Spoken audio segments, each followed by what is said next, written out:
তাড়াতাড়ি চলে আয়। মা খুব খিদে পেয়েছে, কিছু খেতে দাও। এই তো বাবা তোর জন্য ভাত মাখিয়েছি তো, নুন তেল দিয়ে, নে তাড়াতাড়ি খেয়ে নে। মা রোজ নুন তেল দিয়ে খেতে ভালো লাগে না। কিন্তু বাবা কি করব বল, তুই তো সংসারের পরিস্থিতি সবকিছুই জানিস, তোকে আর নতুন করে কিছু বলার নেই।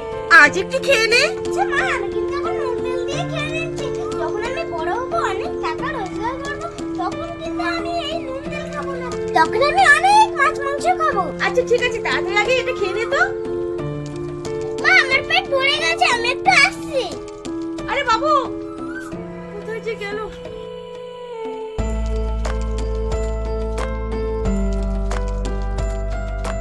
মা এই দেখো, আজকে রোজগার করে একটা ডিম কিনে এনেছি। এই ডিমটা আমরা আজকে সবাই মিলে ভাগ করে খাবো। আচ্ছা ঠিক আছে, ওসব ছাড় তো, আগে ভাতটা খেয়ে নে। কখন থেকে দাঁড়িয়ে আছি ভাত নিয়ে।